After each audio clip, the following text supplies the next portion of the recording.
Welcome to John Gets Games. In this introduction to Steampunk Rally Fusion, I'll be giving you a brief idea of what the game is like to play, and you can learn more details about the game by watching the tutorial that I made where I teach all of the rules while the game is being played. You can find a link to that tutorial in the description of this video. Now, Steampunk Rally Fusion is a 2 to 8 player game that plays in about 60 minutes, and in it, players are in control of crazy racing contraptions that they are trying to get across the finish line and as far down the track as they can once the game is over.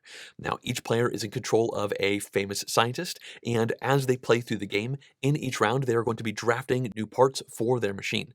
This means they will have a hand of cards, and they can choose one and then pass the rest to the left or to the right. And they can then get rid of that card in order to sell it for cogs or maybe energy that they can use later on in that round, or you can add that machine part into your overall machine.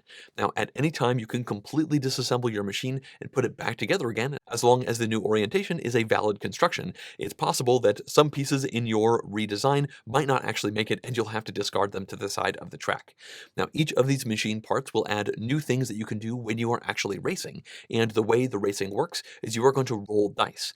Each of these dice are different types of energy that you can use, and then you will allocate those dice onto empty spots within your machine in order to move farther down the track, or to maybe get more dice that you can roll to then allocate. You might also get cogs, which are really powerful items because you can use them to reroll dice or add to the dice values. And in Steampunk Rally Fusion, there are gear up spots, which let you put a certain number of cogs onto various machine parts to make their action even more powerful. And if you end up losing that part, you actually get those cogs back so that you can use them later on.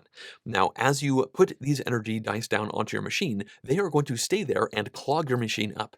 In the next round, you can then spend cogs in order to vent this energy off, lowering the values of the dice on your machine until they hit 0, at which point you can remove them, and then that spot is freed up to put more energy dice down onto.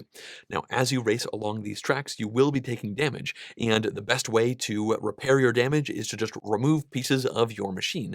So sometimes it makes sense to remove a big piece instead of venting the energy out, because you'd rather just have a lean racing machine that you can add more parts onto in the future. Now, what all of this means is as you are playing this game, you have to not get attached to anything that you have in front of you already, because even if you have a great combo going, it might make sense to rip it off of your machine to repair some damage because it's too clogged up and too expensive to keep running that specific combination. But fortunately, in the next round, you can draft more cards and try to build out that combo into something else that will make you go farther down the track, hopefully farther than everybody else. So the machines are constantly evolving, their shapes are constantly changing, and the only thing that matters is getting as far down the track as you can. Now, I do want to mention that Steampunk Rally Fusion is a standalone expansion to Steampunk Rally, which came out many years ago. You can mix and match the different parts of these games between them, and you can even combine it all together and use just a wide variety of different cards and mechanics that come from both of these games.